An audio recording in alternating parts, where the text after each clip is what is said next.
everyone, my name is Katarina. Thank you so much for watching my video today. I'm going to show you how I made this cute little gift box. I call this the wishing well, and I made this one with Mother's Day coming up in mind, but obviously you can change the sentiment to fit any occasions at all, or use a name tag instead, and you could use these as table favors. There's a slightly different color variation in here. On this one I used the pinks and purples with a bit of silver, while on this first one I had blues and a bit of a rose gold. Now you may notice that the pink one is tiny bit taller. I will show you how you can adjust the height once we are assembling the new one. It's very easy to do. Functionality wise, it doesn't make any difference how tall it is. It really is down only to your personal preference. Okay, so to add a bit of sparkle to all the sunflowers, hope it shows on camera, I'm not sure, it's extra super sparkly. I used my sparkle pen from Spectrum Noir, and it adds a lot of beautiful dimension to those flowers. Okay, so now these are not complicated to make at all, but there's a lot of different elements to it. So I'm going to break this down into sections for you. And first we are going to start with the base of the box. Now to decorate these I chose the Paper Craft Society box number 22. I think this was last July's, and it's full of lots of sunflower goodies. I just love this box. I have other tutorials coming up using this one. And to decorate, the papers are also from the box, but these are the printed versions. So I printed them out and scaled them down to a bit smaller and then to a bit bigger, so I could pick and choose which bits of the paper I wanted to use where on the projects. Okay, so we're going to start with the base of the box. Now, so to make the base of the box, I chose to go with a hexagon shape. And to do this, I used the hexagon nesting dice from Hunky Dory, the Moonstone collection, and it was this fourth one die that I used, and this one measures 4 1/8 of an inch from corner to corner, and cut out each side would measure 2 1/8 of an inch. Now I appreciate that not all of you will have these exact same dies. It will be very easy to adjust the sizes once you see what I'm doing with mine, because I'm cutting out each of the sides separately.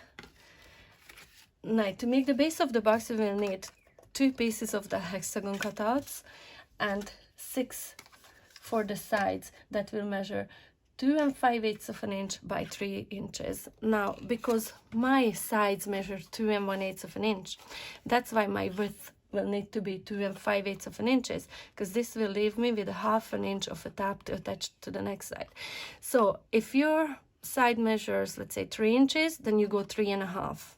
Just add 1/2 inch to whatever your sides measure. Okay, I'm just gonna grab my scoreboard here. So we will need 6 pieces of these, as I said, 2 5/8 by 3, and I score at 1/2 inches on 2 sides.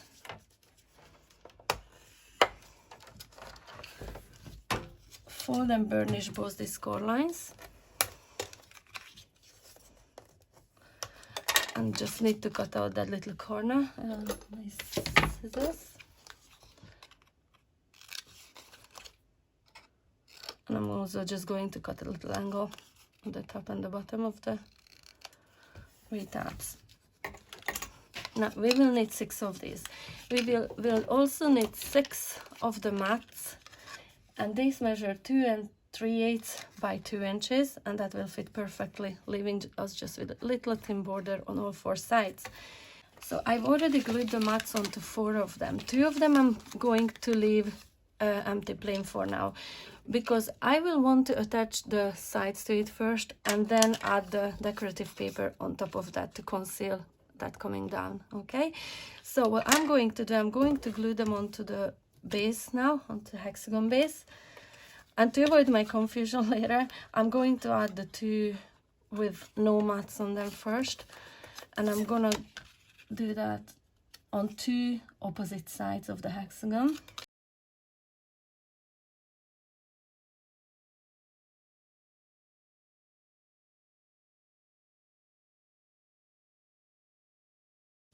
And now I'm going to attach these sides together.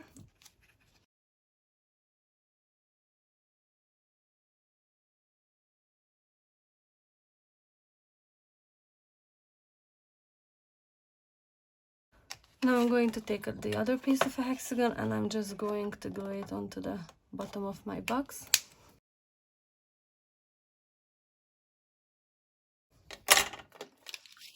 And that's it. The base of our box is ready. And I'm gonna come back to this later. Okay, so next we are going to make the lid for our box. In order for the lid to be able to slide into the box easily, it has to be a teeny tiny bit smaller than the box itself. So instead of the 2 1/8 of an inch that I measured for each side for the box, I'm going to measure 2 inches for each side of the lid. To do this, we will need, again, a few hexagon shapes cut out. One, whatever your base color is, I'm using white. And one pattern paper is exactly the same size. And one hexagon that is smaller. This will line the inside of our lid. Okay, that's just a bit smaller. I used the next size down from the nesting die set. We will also need 6 pieces of 2.5 by 3 inches. I'll just grab my scoreboard and I'm going to score this again 1/2 inch on 2 of the sides. It's just a bit of an ink from the flowers. It's okay, we'll cover that up. Now, score and burnish those fold lines.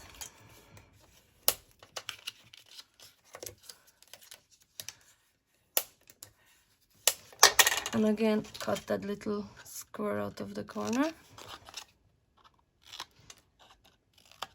And just a little angle cut on both sides. Now, we will need 6 mats that measure 2 3/8 by 1 7/8. Again, this will leave us with a little border on all 4 sides.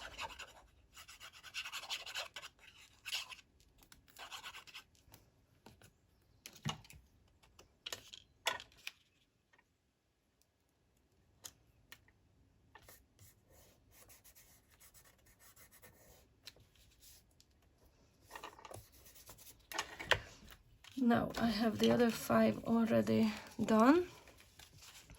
Instead of starting to glue these onto our hexagon now, we are going to glue these together, to each other, all 6 sides. I'm gonna use my quick grab glue for this.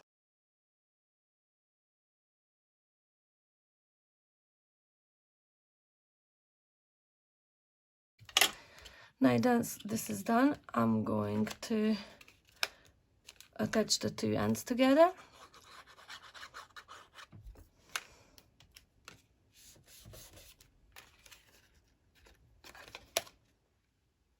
Making sure it's all nicely lined up.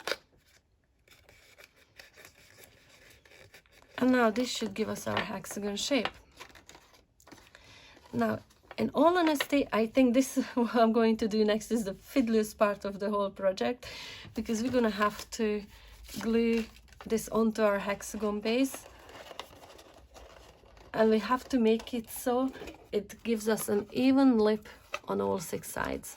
Okay, so to do this, I like to attach some of these together so they stay put.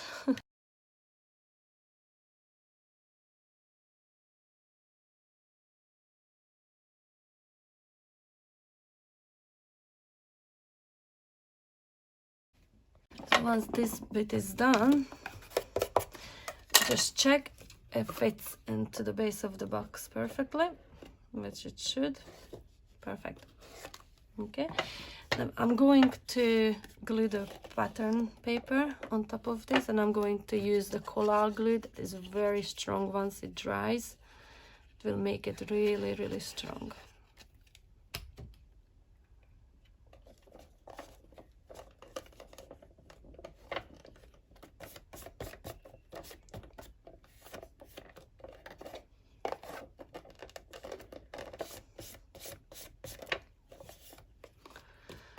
And the smaller hexagon, I'm going to glue it onto the inside to conceal some of those tabs in there.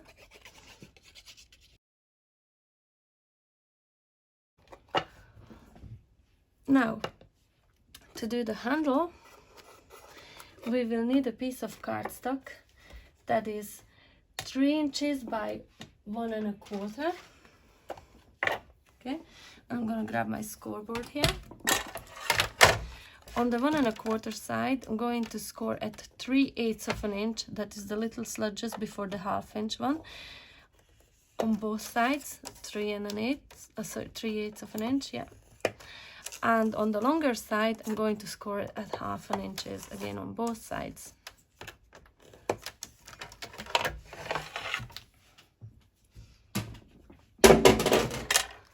And to fold and burnish the score lines.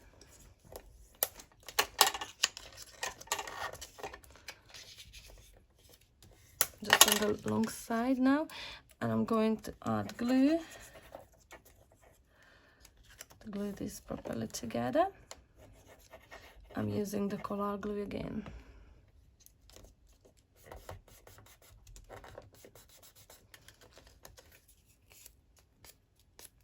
Before it fully dries, just add a little curve into the middle,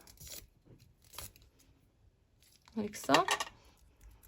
And fold the 2 little sides where we scored at 1/2 inch outwards, just like this, and this will give us our handle. Okay,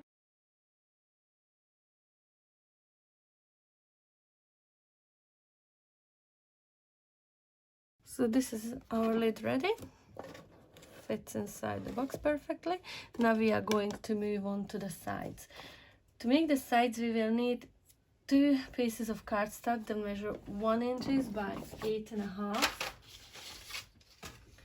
and we will also need 2 pieces of the decorative cardstock that measures 1/2 inch in width. Okay, this will all make sense in a little while. Just grab this scoreboard here. On the 1 inch side is going to score down at 1/2 inch the whole way down, and on the longer side we're going to score at 1.5 inches. That's all to this. I'm going to fold and burnish the longer score line.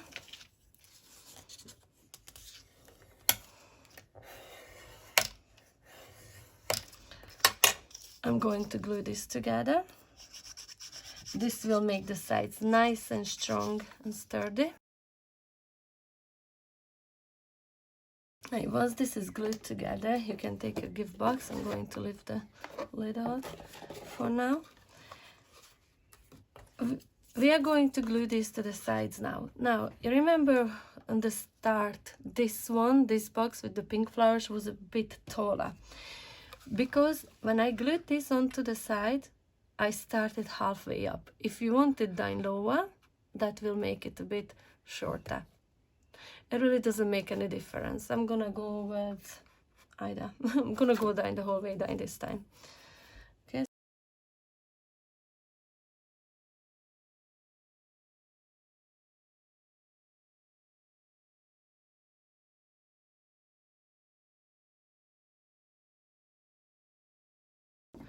So now I'm just going to take this 1/2 inch strip papers and I'm going to glue them onto the side of this. I'm gonna have to trim this a bit.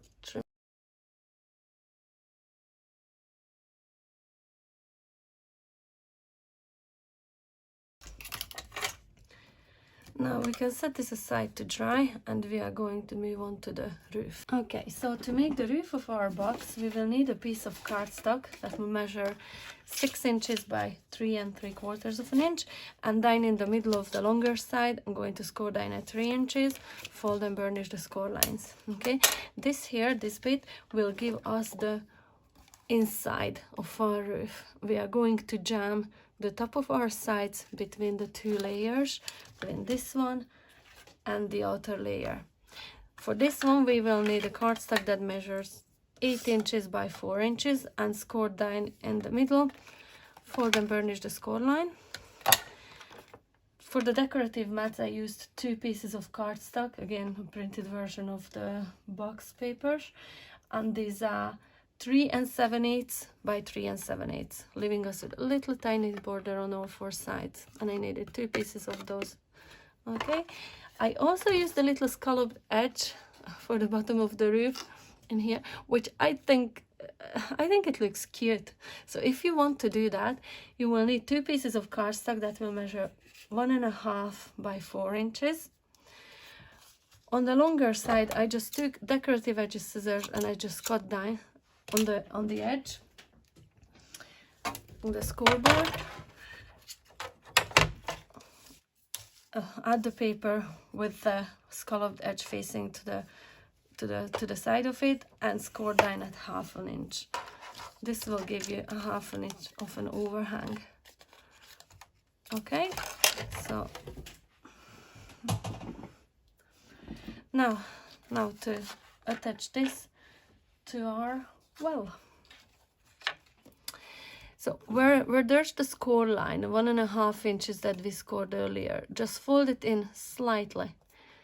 Now, once this is done, what we are going to do, we are going to glue this onto the top of our roof.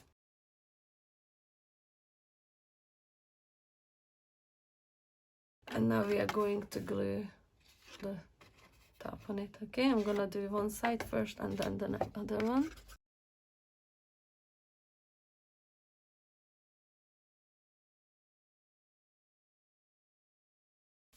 Now you wanna let this dry properly before you move on to the next step. So once this is fully dry, we can add the scalloped edge in it. I'm just going to add glue on this bit and just tuck it under in here. I hope this makes sense. I might need to trim this just a little bit. Yeah, it's a bit long in there. So I'm just going to trim just a teeny tiny bit of them.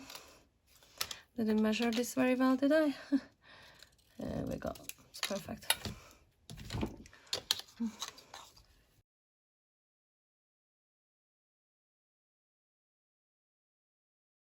So now it's only just to decorate the roof and the sides. I'm going to use again the same winey foliage on the sides and then the sunflowers. Only on this time I colored them slightly differently.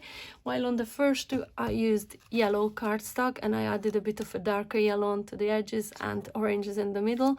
On this one I used white cardstock and I used the oranges and the yellows to ink them up.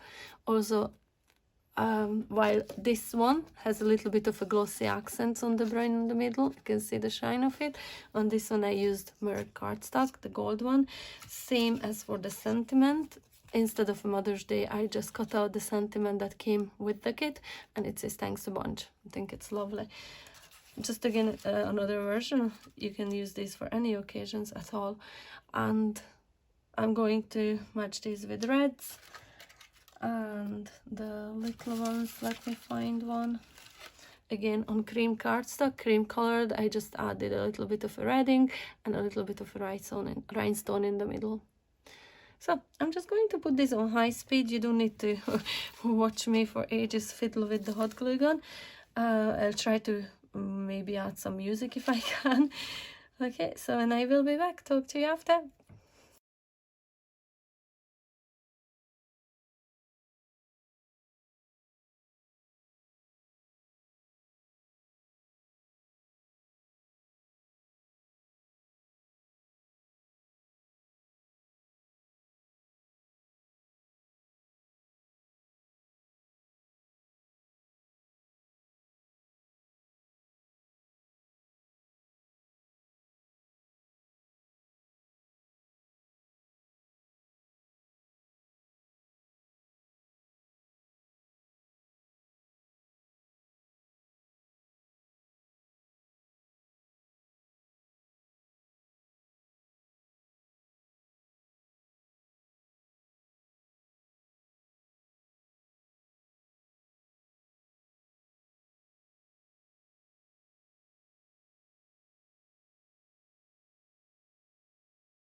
Okay, so this is it. I hope you chose all that beautiful sparkle that I added to these sunflowers. It's just such a stunning little gift box.